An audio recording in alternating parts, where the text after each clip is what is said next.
Hello, everyone, and welcome to the Metagame Book Club. We're going ahead and getting started. This is our first broadcast. My name is Chris, and I am one of the facilitators, many facilitators we have for the book club. So we have a lot of folks with us tonight. So we'll go ahead and I will turn over to Kay to do the rest of the introductions as I switch my screen over to share the slides. Go ahead and introduce the rest of the participants, please, Kay. Okay, this is me, but we're going to go along. So, Cynthia Cologne is hiding behind her avatar picture there. And if you've been on our subreddit, this is exactly the avatar that she put up there. And then next we have Mary. and Mary, well, not a virtual world avatar. Obviously, her picture is there, so you can have a look. And then we have Bob Smith. Hello. And he will be giving the insider view, the student view for us. Then we have Trish Cloud behind the owl. Now, behind the wolf is is Vasily, or as we will call him, and we will make this mistake a lot, Blue. And so, Blue, if you feel like saying hello, go ahead. Okay, he did it via chat. So Blue says hello for now. So we're gonna get started, okay? So to go ahead and get started, if you're here, you probably already know we are doing the Ready Player One from March 12th to March 8th. And this is brought to you by ISTE Games and Simulations. And, okay, so for some of our social media, we do have a Reddit. We decided to go with the subreddit because this was closer to what we thought Gunter forums would be. Okay? And we are using the hashtag Oasis for EDU. And it was Lear who thought of this. And I know this won't last out, outside of our book club, but we're doing it anyway. So, our hangouts are going to be every Wednesday. So 8 p.m. Eastern Time.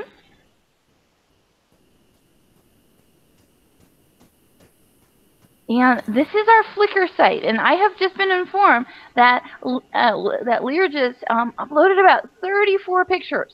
So if you go into our Flickr site now, you will see a lot of pictures from a virtual world, because right now the virtual world best practices in education is happening, and I took some pictures from there, and we actually have a design build in there for the Metagame Book Club, and also Lear is presenting. So we're going to get started here with week 1. So here we go. Let's talk discussion. So we're going to get started with just a couple little terms, and we're taking them from one of our side tracks.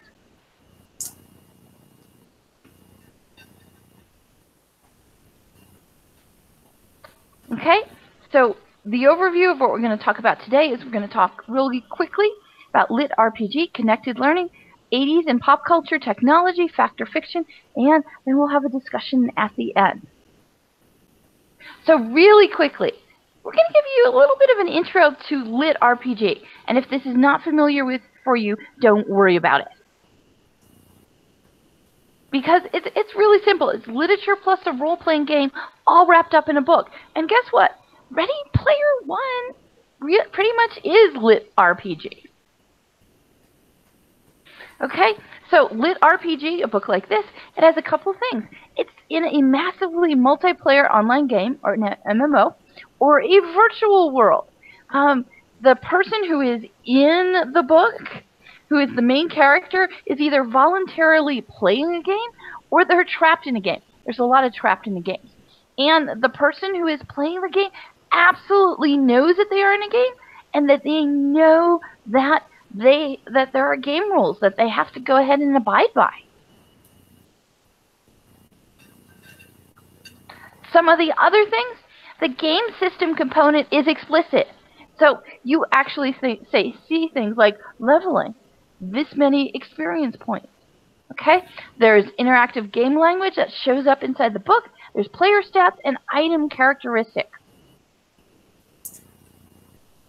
Now, I just pulled one of the pages from Ready Player One. And now, If you're trying to figure out with your students what part is lit RPG, I've gone ahead and circled this next one. So go ahead.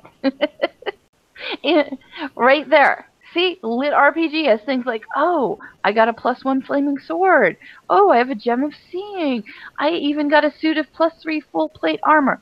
And as Blue just typed out in chat, he's like, are they really trapped, or do they choose to stay in a paradise like the Oasis? And quite honestly, depending on the book, well, it totally depends on how the story goes.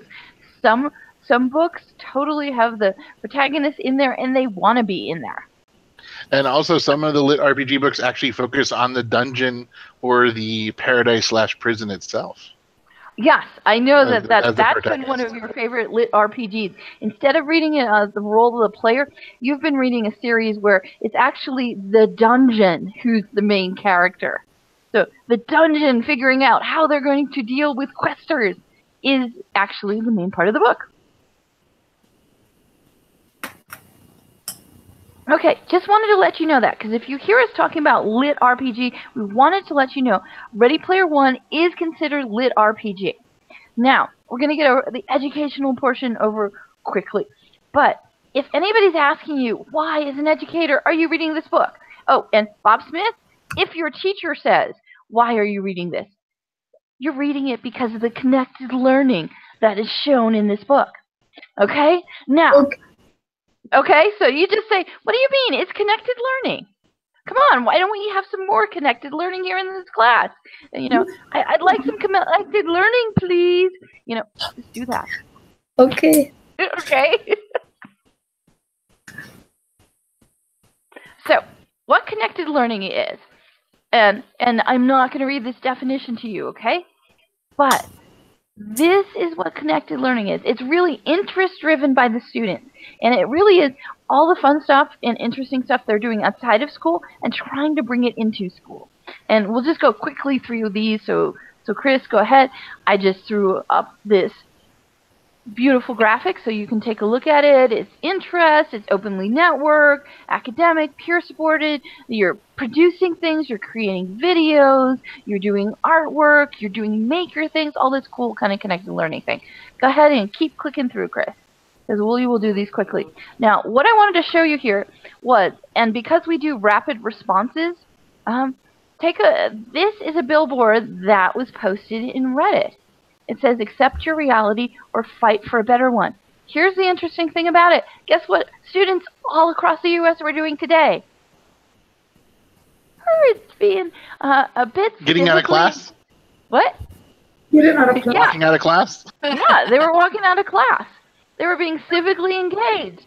I think, and this is just my opinion, they were going, we're not accepting the current reality. We are looking to make a change or fight for a better one. So I think that the theme of this book or the theme of the movie plays along really well in participatory culture and what we want to teach our students about being civic-minded. Yes, and I'm getting a text in here. What a unique learning, what a unique perspective. Learning can happen anywhere. Yes, that is exactly what connected learning is considered. Formal, informal. And instead of, you might hear terms like, you might have heard a term like lifelong learning, and people think of people who are 60 years old taking classes. No, there's other terms. Like, the other term is lifelong, life-wide, life-deep. So, really cool. So, really quickly, connectivism. Just throwing this word at you. This is more andragogy, so more for adults. Basically, all you need to think about is chaos theory, network, machines, learning, computers, and all of this connecting us. Just think about like what we're doing here today. We have we have educators and a student. And I just got typed in, and people. Yes, Lear, and people. Think about it. We have all these people connected together, and in our book club from across the U.S., and we do have a couple people outside of the U.S. And Lear just typed in the synergy of all of us coming together. Yes, that's a good way to think about it. Now, this is andragogy. This is a theory of learning So I just want to throw some of these things out at you so you could be thinking about them as we're reading and talking about things. And Lear put me there. Just put a comment in to remind me to say andragogy is how adults learn. Okay, so pedagogy is usually we refer to K through 12, and andragogy is adults. Keep going, please. Okay. This, basically, and these are words, you don't have to read all of them, we're putting up the slides, but basically, here is the thing. The ability to recognize when new information alters the landscapes based on decisions made yesterday is also critical, okay? So there's things about this book that are bringing in this learning theory, and this learning theory isn't one of your old learning theories from 100 years ago. This is about, at this point in time, 14 years old. And it's still evolving, which is really nice. So those are the principles. Just keep going. I just want people to know there's principles they can go back and look at. Okay, now the third term we wanted you to get you to start knowing is metagame. Now, one thing was pedagogy. Okay, the other was andragogy. Metagame is gamer. Okay, and it's how gamers learn. Metagaming, now, the definition we're using is the act of finding and using information beyond the game that influences one's in-game decisions. Now, metagame is also used by live-action role players and some other role players. I will tell you, we are not using the term the way that they normally use it. We are using the metagame as the whole universe that is happening outside of the game, and where people are connecting and learning information and sharing things, and this is exactly what's happening in this book, okay? The metagame is all over this book. So whenever they're in-game and they look outside to a website to find out more information, or they're carrying around their notebooks, or they're watching videos, that's all the metagame. Okay, so keep going. So, again, see, this is one of our examples of the metagame. This is a trailer where we put up a bunch of information. You can go and visit us in Second Life. So, this is an example of our metagame. Okay, so really quickly, the Oasis, the ontologically, anthropocentric, sensory, immersive simulation. And you know the author had to have fun with that, okay? I'm not going to debate any philosophy professor on that. But the Oasis, totally an example of connectivism. Oh, and Lear just said, yeah, that the last picture gave real meaning to the concept of movie trailer. Yes, indeed. And I wasn't even trying to make a pun there. So thanks for that. Okay, next thing. Wade. Oh my God, great example of connected learning. Look, he's a maker. He fixes computers all the time. He tinkers. He made his own, what he's calling Bat Cave. And the thing about it is, you know, he's phenomenal when it comes to that. He is earning money to eat based on how he can fix things and sell things. Think of all the entrepreneurship that has to go on there. But as we read in the book, he's only a so-so student. He doesn't hate classes. He actually likes that he's doing these online because, quite honestly, he would be considered what we would call today a marginalized student. He is very low income, and he even says that his being able to go online meant that he didn't get teased for only having one set of clothes. Okay. So, but he's a so-so student. Okay, so he's a maker and tinkerer. So he's surviving based on his wits and ingenuity and the skills he taught himself. He's only a so-so student, but he is an expert gunter. Okay, so he is a total expert when it comes to the metagame. He absolutely knows where to find information, study, and be able to go and find new sources and connect with other people. A lot of what he's done is self-taught, but it is connected learning. It is interest-driven. He is participating with peers. It might not be the academically oriented, but it is production oriented. And and Lear just typed in great learner, just disenfranchised by the system. Absolutely. We see a lot of that, and that's why people are studying connected learning. Okay, please keep going. Okay, next one, Artie. Okay, so we all love Artie. Artie is a college student. And the thing about it is, and I took this off Tumblr, and this is someone creating Artie's missives, and Artie has a blog. Artie has a very popular blog that people all around the world go ahead and read. Again, it's an example of the metagame. And since she's not doing this or associating it with school, I would say this is connectivism. People purposely get RSS feeds from Artie. Okay, so people are going to her blog to win. A great example of connectivism. According to the book, you could have 100,000 of Gunters who consider her one of their sources of knowledge. So all right, we have some questions from the internet. No, from the YouTube channel, from our viewers there. So one person, Grid asks, is there any research about how adult process the metagame versus how K-12 populations process the metagame? No, I can tell you that. Why? because I've done the lit review, and I've also wrote a bit about the metagame. The metagame is not a term that K through 12 educators are using.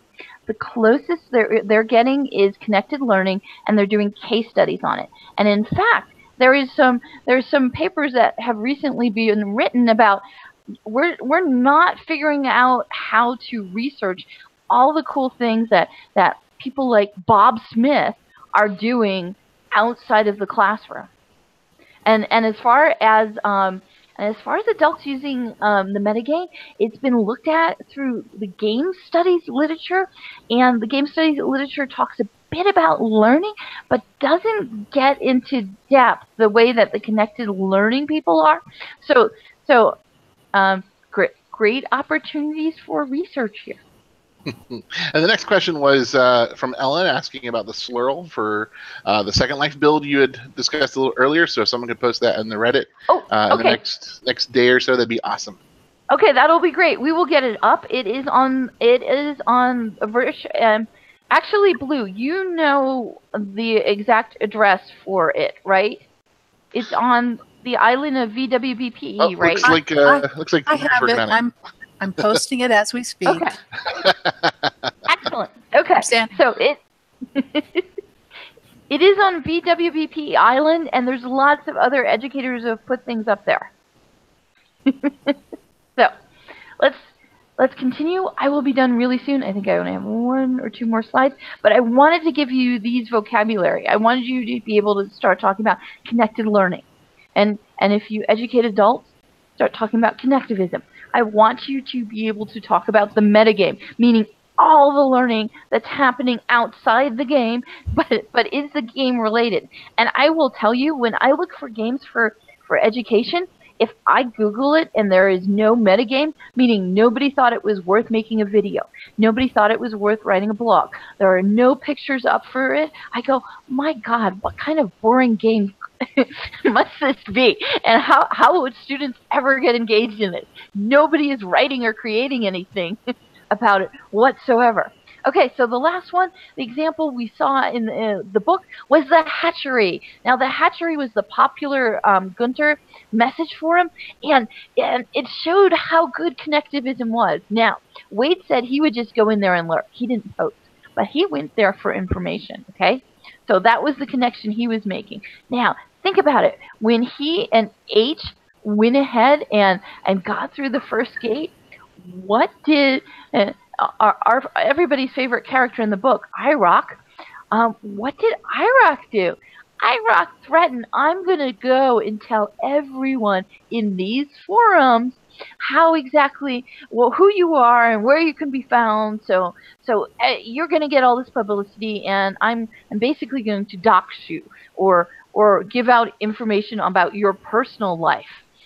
Okay, so and then think about it. What happened after that?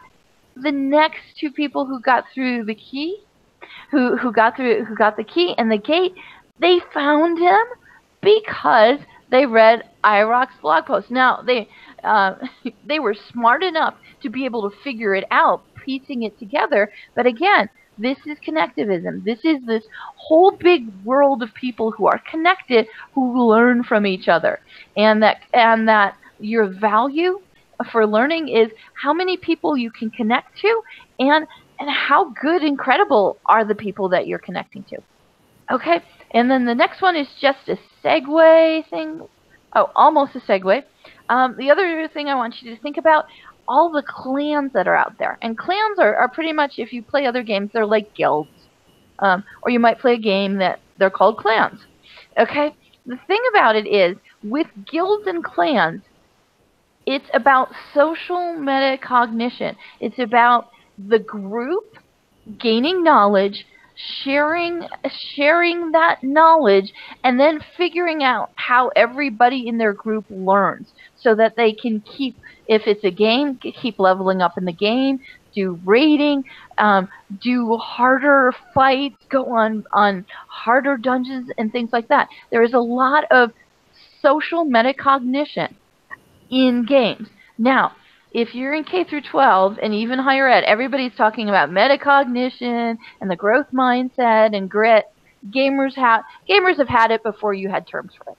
Okay, I just want to say that. And Blue also is adding that the hatchery was also storage and retrieval for docs, PDF scans, music, videos, and everything else. And Trish just wrote the Google Drive of Ready Player One. And now one more slide, I believe, to transition over to Blue. So if you go ahead and hit that, Chris. Okay. No, there's one more pop for popular culture. Well, yeah, I know that, and this is my segue over to popular culture. Okay, now Blue's going to be talking about popular culture, and not to steal any of his thunder, but I feel like my job is to show the credibility of everything we're doing, because it's cool and it's fun, and because of that, a lot of times people won't take it seriously. To let you know, there is a great organization, the American Culture Association. I have never been at their conference or dealt with them, but I have with the Southwest Popular American Culture Association. They are a phenomenal group of educators who investigate and research all these things, like the game studies and the metagame that Grid just mentioned. And then you can see some of this was their call for proposals. These weren't different just suggested topics. These were these were streams of research, and not just streams of research. How do you educate your students using these? So Bob Smith, you see anything you'd like there? Let's see. Apocalypse, dystopian, disaster, and culture. I like the Harry Potter studies and the Doctor Who. Yeah, and I noticed I missed something here. I forgot to put. They had a section that was zombie culture also. That's not there. And I'm seeing from the chat, people are liking mystery science theater and the culture of riffing. Yeah, I mean, the thing about it is, all of these interests that students have outside of classes can be totally taken into classes. Okay, so I'm stopping now and handing it over. Thanks.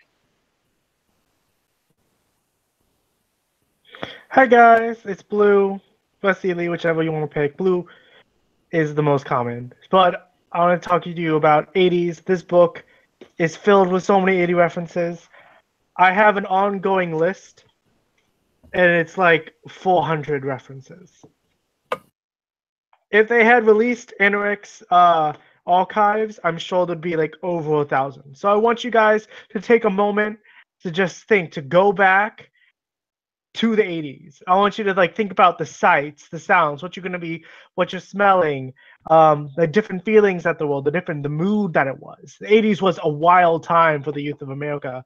I mean, we had rad colors, wild movies, rockin' music. 80s pop culture is so classic for so many reasons. We had unique fashions, the different lingo, and media that was pervasive throughout radio and television. It was a time of self-expression and grunge. They existed in some weird coexisting place. But I wanted to show you guys this photo collage. It's missing music. It's missing all the exciting fun things. I'm sure you could go to some market that specializes in like 80s candy or eats, I should say.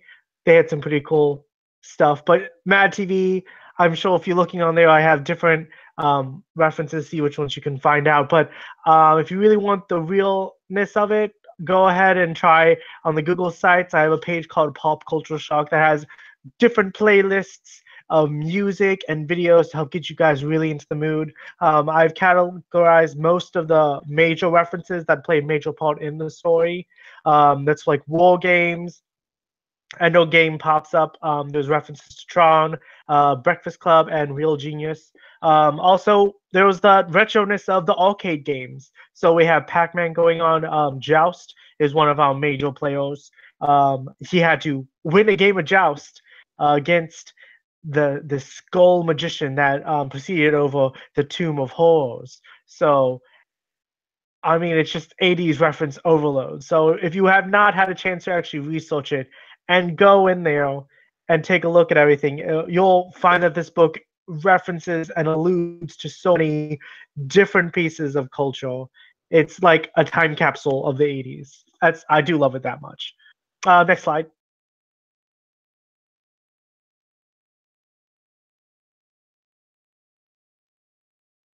Hey, this is Lear. Boy, Ghostbusters was an iconic film for me because not only do we have so many quotes from it and Aliens and movies like that, but we have all these different ways of thinking about when someone asks you if you're a god, you say yes. And of course, it's the notion that we're not going to be truthful. We are instead going to survive, right?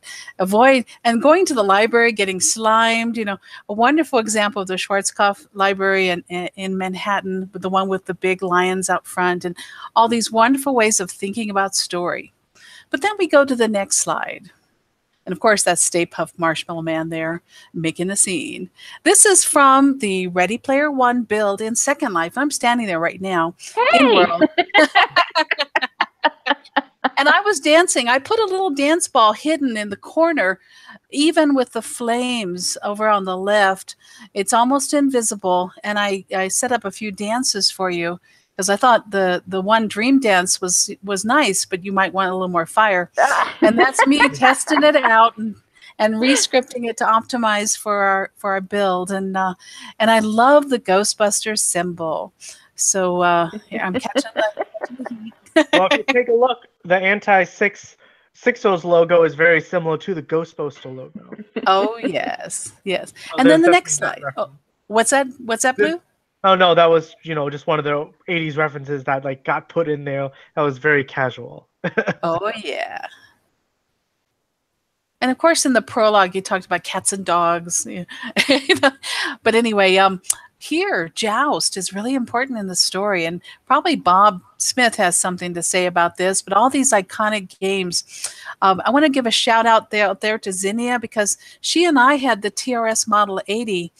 We didn't have the color edition. Of course, there's the color edition in the lower right, unpacked for you, so you can see what it looks like, thanks to Dave's Computers. So we have some links for that. But this computer only used a cassette drive for storage, so it was very linear, very small, very slow. But but those were the good old days. And on this computer, you could get Dungeons of Daggerath, which of course is very important as he's going for the keys. And of course, playing the game Joust. And then the next slide. Wait, no, can we stay on there for a second? Sure, absolutely. So I do want to ask Bob Smith. So have you played any of these classic games? I've played Pac-Man. Pac-Man is a favorite. I will say that and Pong. But I will say there are emulators for Joust and Dungeons of Daggerath. So whenever you're in the mood, please play them. You will definitely get retro culture shock and be appreciative of the games that you guys currently have with all the high definition 4K graphics and orchestrated soundtracks. Because we just had electronic beeps and bloops, man. Yeah. If for those of you who are interested in these kinds of games for a retro kind of moment, there are lots of places that have staged them for Windows machines and other architectures, including GOG games. Next slide, please.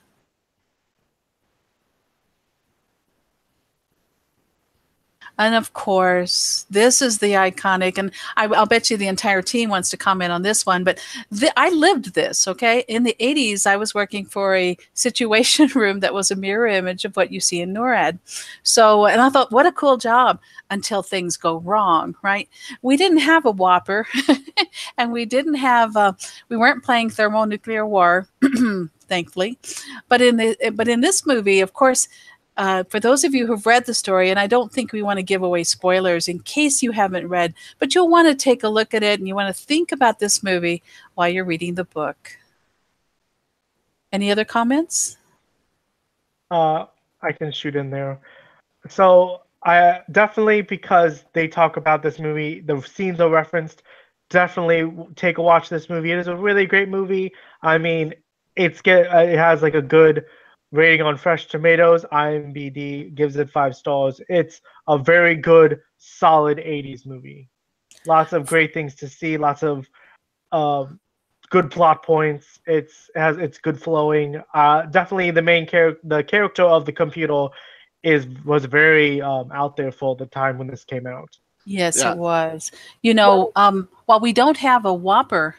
Oh, did I hear a comment? Please go ahead, Bob.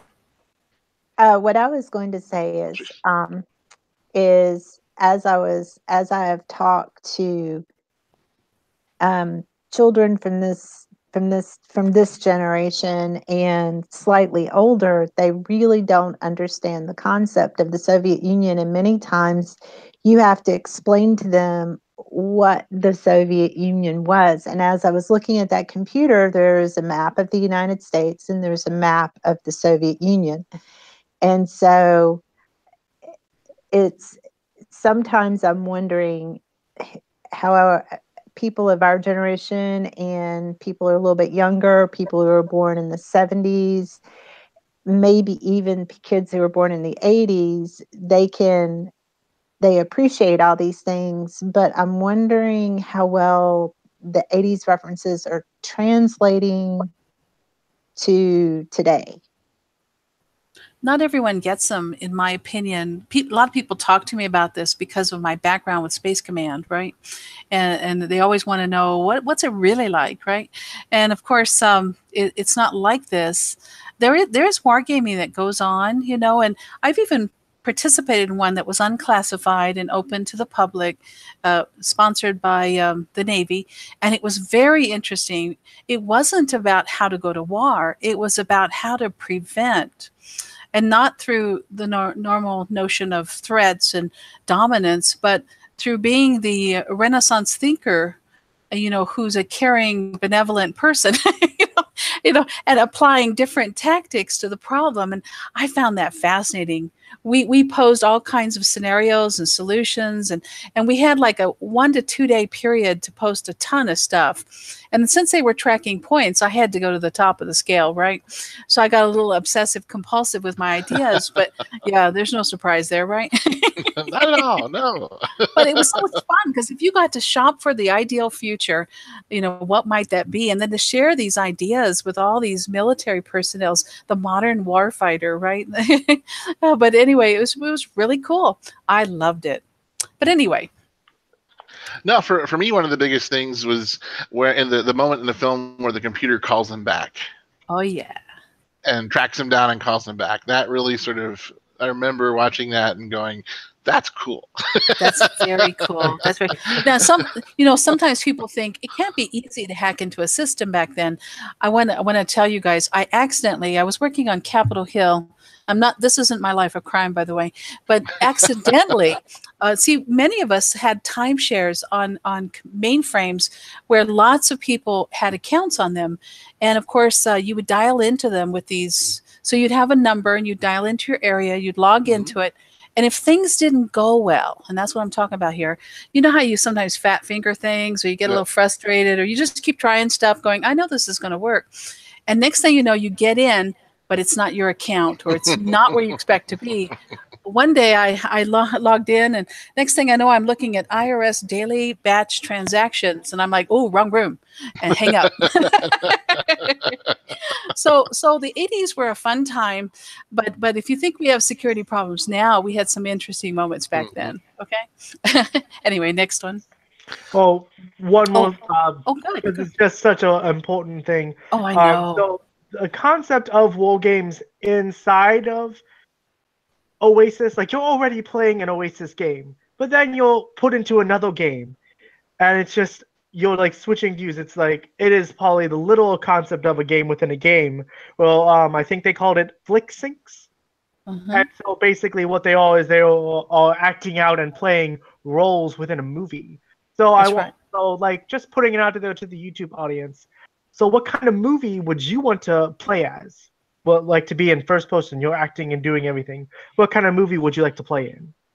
You know, my answer would have been Aliens, because I knew every line in the movie. So that one I would have done well in. But the problem is I wouldn't want to suffer, like I wouldn't want to feel what Ripley feels going through the movie. I'd much rather be David in War Games. Go ahead, Chris. I was going to say, that sounds like a Reddit question. Well, it's also, I want to know what Bob Smith thinks. If you could play a character in a movie, what one would it be? Oh, I'm not sure, because all the movies I like, the main character dies. See? I don't want to. You can change the end of the movie. No, you can't.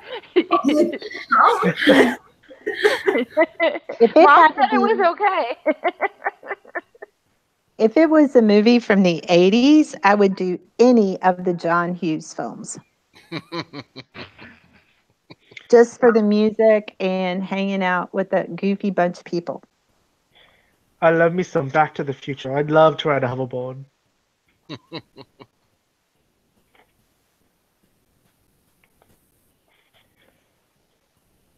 So next slide.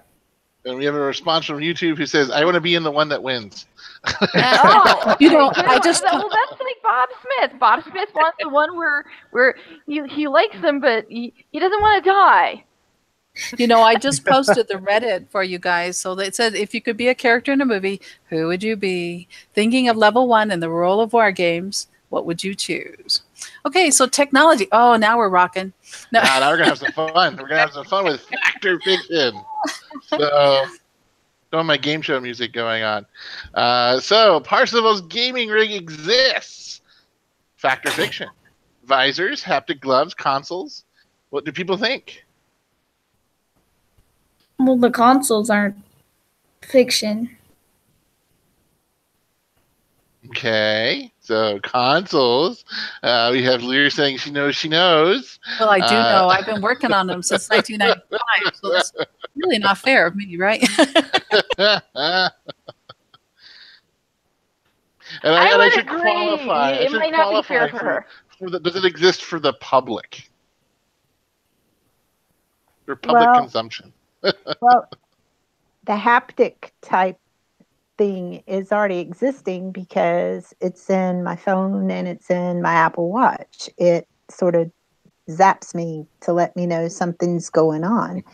And so I've already read where they're creating the gloves, and Oculus Rift exists where you're immersed via visor.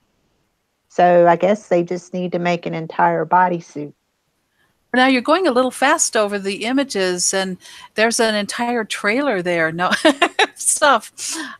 If you could go back for just a sec. Yeah, look at that place. Imagine for a moment, for those of you who are still reading level 1 or have finished reading level 1, looking at these images and what's in this room and how he has put together all this scrap. There's his little heater at his feet. I just love that. And of course, the notion is he has to power it with, he has to get on a bicycle that's over in the corner and ride, right? And if you thought about it, if you thought about life in the future without power, I mean, it's one thing to say he has all this cool tech, but what about no power? So you're storing your battery cell through bicycling first, so you can get online. It's no small wonder he's fairly fit at this stage.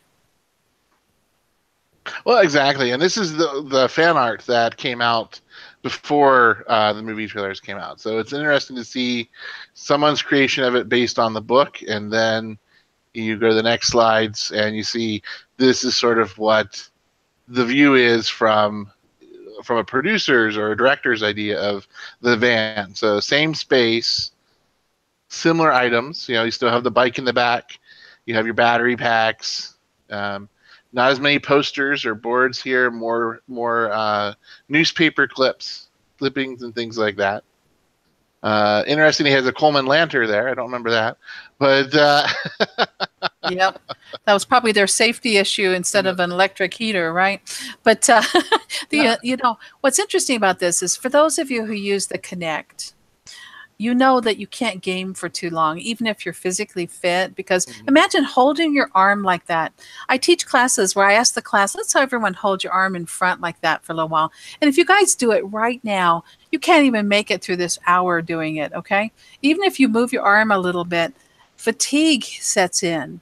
Our bodies can't withstand that for very long. You can do it for a minute or two, and then you want to put your arm down to let the blood flow back into it. So one of the notions here is the fact that it's a little more realistic that he is seating for some of this. That was one of my thoughts.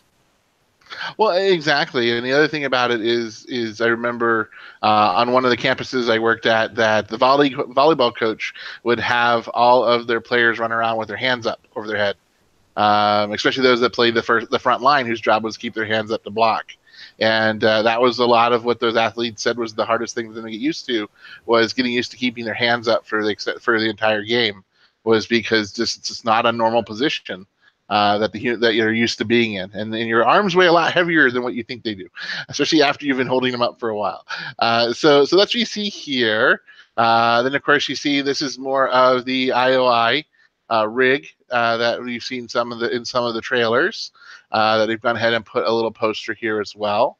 So there's that setup as well. We're not going into them as well because it's one of those things where it's a bit more difficult to get that type of stuff. So as we talked about the visor. Yes, the visors exist. You have the Oculus, you have Halo has a version, HTC has a version, you have a ton of different visors that are out there now. So haptic glove. And they're considered stable. The article I got that from, and there's usually links on all these things, but it's right below. There we are, the wearable article. You can see these were the 3 top rated, and the price points are dropping like $3.99 or less, and they're getting very competitive. Some new products are coming out, including for HTC Ready Player One, in case you want to step inside and be the game. And I just wanted to jump in for a second. Is that today on our discussion board in ISTE, there was someone who asked, what kind of educational systems can I get for VR for my K-8 students? And they did a little side chat with me, and HTC was the one that they were getting advice from people today, and the HTC was the Hive was the one that seemed to be winning out. So, Bob Smith, how soon do you think it'll be before you'll have these in your classroom? A long time. Oh! I was hoping you wouldn't say something like that. I was hoping you would say something like, my teacher is bringing them in next week. No, because none of our computers can handle an HTC. It doesn't have the required specs. Exactly. So we're jumping ahead a little bit. So the haptic gloves, they are coming. We have some groups out there. There's prototypes out there.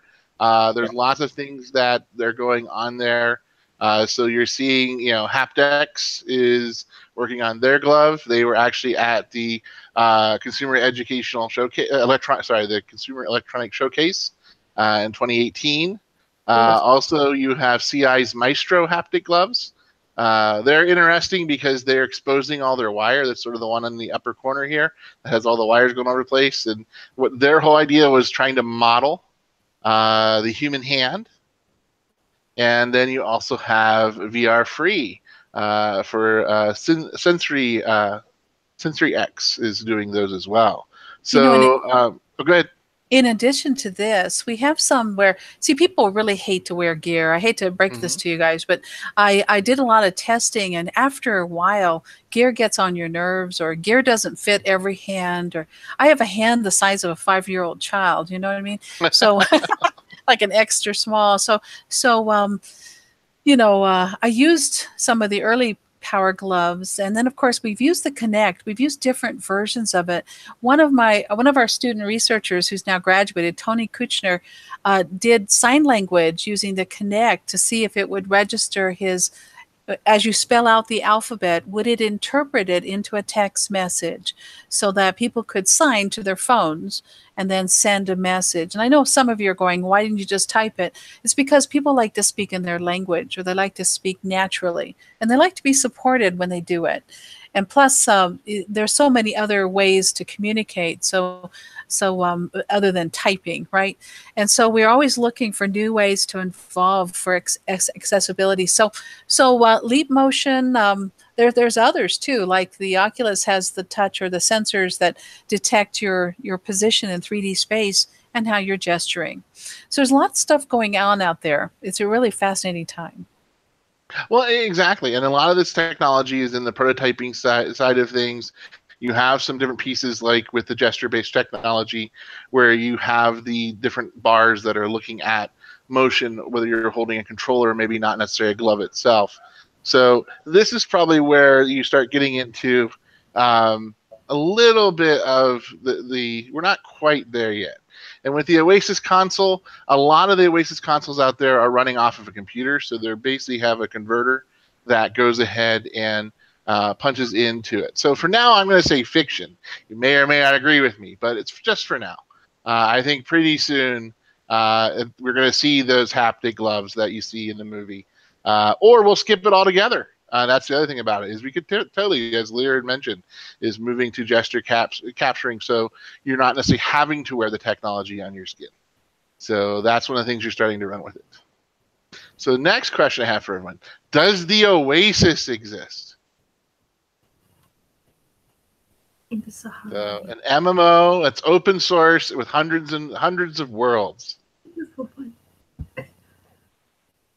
So, in case you don't know what an MMO is, it's a massively multiplayer online game. Probably the textbook example of an MMO is World of Warcraft. Lear's jumping ahead in the text already.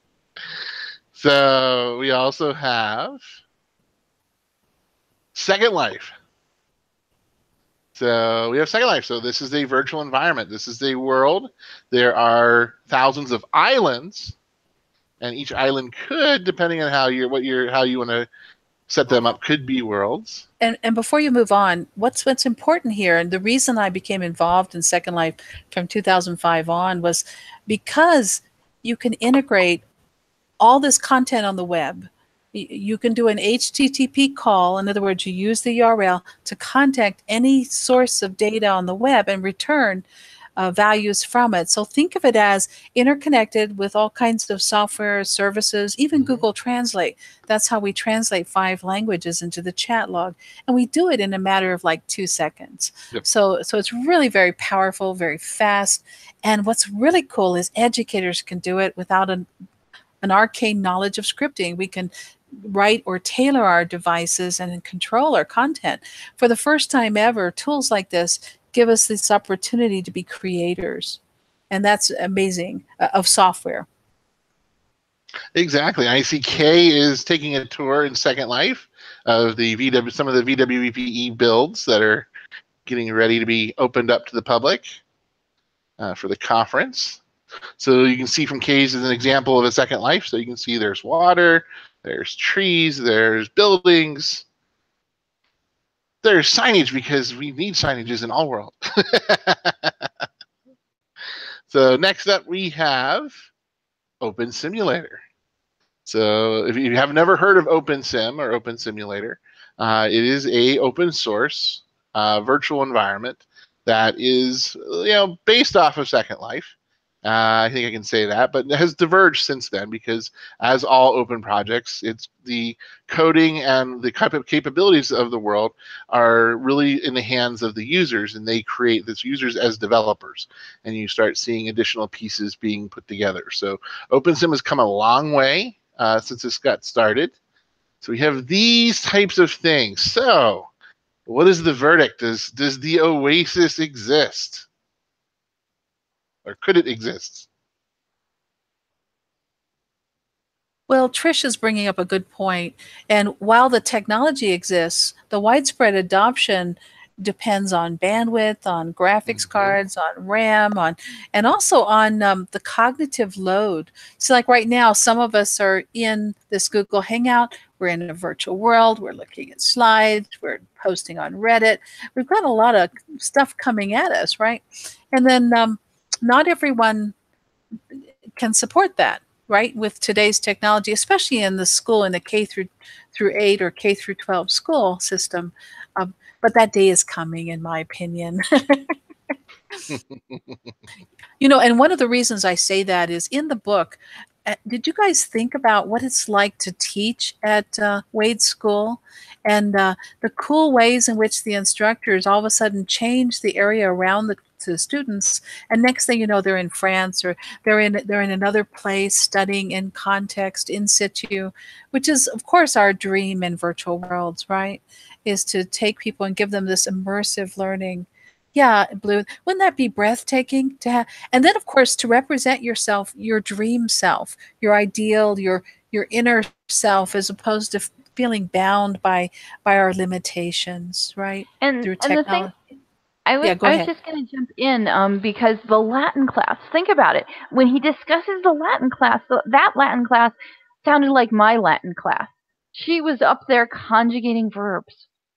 The thing of it wasn't the verbs were appearing in front, the verbs were appearing digitally in front of them, and then they had to take what the ending should be and move them around and stuff like that. It wasn't that. She was reading conjugation.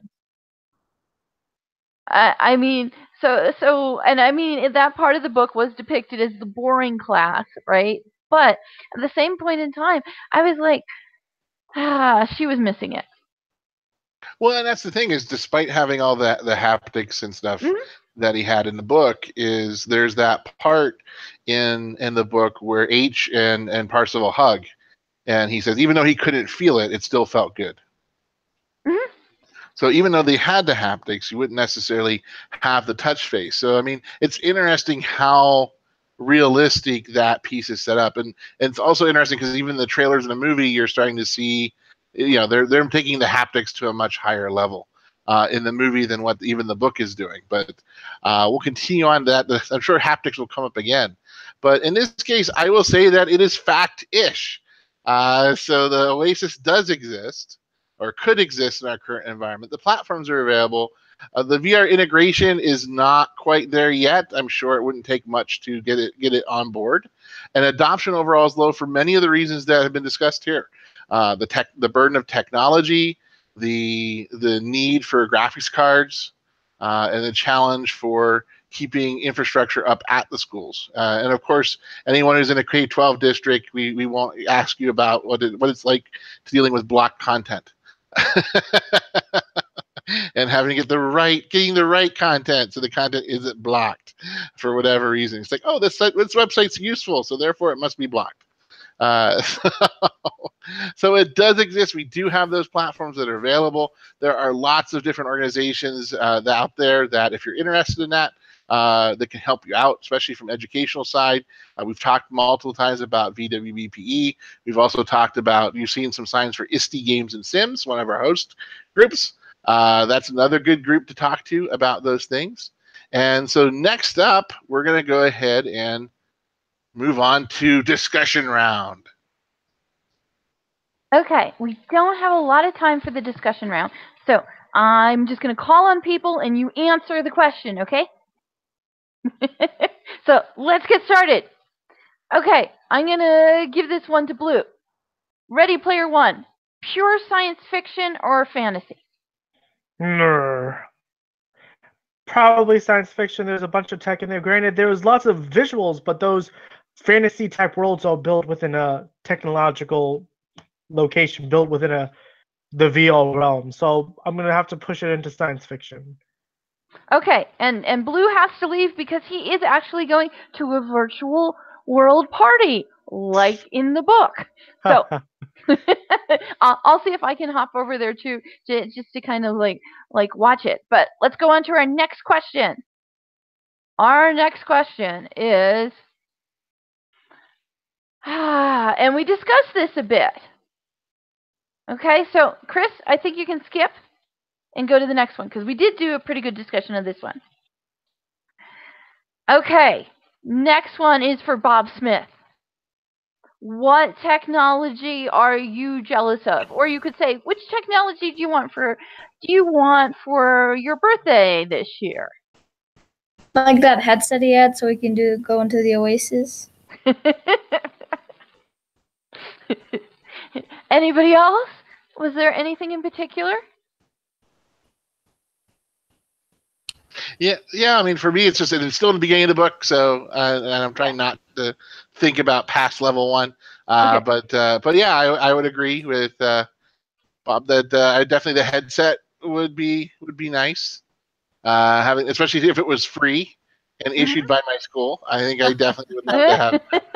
I also want his power because I like the idea of having power whenever I need it and having enough of it. If I just had to get on a bike and ride, I'd be riding a whole lot more, you know?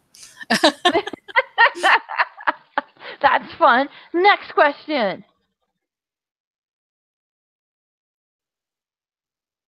Okay, this is for Trish.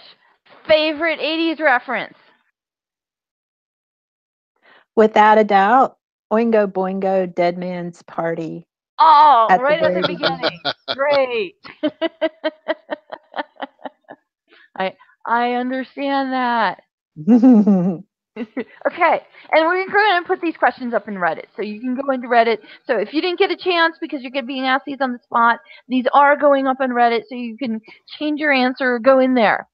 Okay, this one, I think I'm going to go with Chris. If you were the first person to obtain the copper key, what would you do first? And Bob Smith, you're up right after him. What would you do if you had that key? I wouldn't stop and talk to a person who was coming through. I would have kept going. You would have ran. Ah! I would have ran. I would have been like, out. You can always talk to Artemis later after you got your name on the scoreboard. Okay, Bob Smith, you're up. I'd sell it to some rich person trying to get even richer.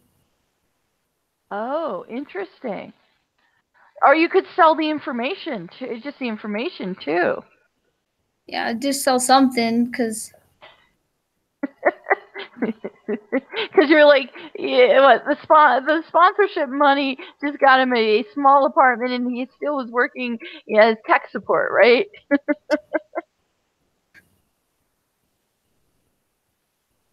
Okay, next question. Okay, okay. So this is for anybody. Has anybody played Joust? Yes. You have? Yes. I did a lot. Did you like it? What was it like? It was frustrating. It was hard fun. I mean, really, it was riding around, and the book does a good job of explaining the entire goal of the game. The whole goal was to get really, really good and time it right and take the right angle so you could hit your little control button to flap your wings, or press the button on your controller to flap your wings if you actually played it in the live system instead of the emulator, to actually get your bird just a little bit higher than your opponent, and then you would knock them off. It was also fun picking up all the eggs and going through it. So definitely a interesting game. It's one of those games that was based on an absurd, idea. Hey, what would it look like if we got knights on ostriches, and we let ostriches fly? No. Okay. So we do have Joust on our site, which I'm pulling up our site right now, and things are rezzing slowly because I have a lot of things going on my computer. But okay, your quest is to find the Joust. I'm just telling people and play it. So we are going to wrap up now because we promised we would, because it's that time. So Chris, let me show you some things. Besides our site that I was just on, this is a site that Lear designed. And it's learning, it's learning alien languages or learning languages on Mars. Yes, it's based on the Martian World's Fair that some of my students built. There's more plants there. We're only seeing a few of them at the moment. And on both sides, those anemones that are reaching up for the planets, they move, and they're life forms. So there's all kinds of alien life forms. But any teachers or anyone who wants to come by, remember the conference is free. And those signs you see shining on the lower right or middle right of the image, you just click them once. They give you a bunch of translators for 5 languages. And then there's also Navi, Klingon, and 5 dialects of Elvish, and then Fairy. Perfect. See, that's really one thing. Okay, so that's one thing technology can do. That alone is worth going for. Yeah. Yep. Okay, so we'll click through quickly, and so we can get done in time. That's our site. Come and visit us. Keep clicking, please. Okay, next week, next Wednesday. So you have until next Wednesday. Keep reading level 1. Come discuss things on subreddit. Starting next Wednesday, we're on to level 2. Okay, and remember, this is the hashtag we're using. Yes, Lear. And I'm not blaming Lear. I just don't want anybody to think that I was clever enough to come up with this. Lear came up with this, and the name of our subreddit. That's why I keep mentioning it. It's actually a team effort. We were all talking about it, and I said, "What a cool name!" But I think everyone was like chiming in on that one. But it is, and I want to thank. What a great team we have! Thank you to everyone out there on Reddit. Please check out our links and our topics, and we'll see you online. Yes, and I think we got 1 or 2 things to close. Okay. Oh, of course, always defend net neutrality. Please help keep the internet weird. And so thank you, everyone. Thank you, Bob Smith, so much for being here. And I hope you can come back next week, okay? I don't think I'll be able to make it. It's the following one. The following one. Okay. So level 3. We'll be back talking to the end of the book. Okay, cool. We'll see you at level 3. Meet you there. Okay, thanks, everybody. And we are stopping the broadcast now.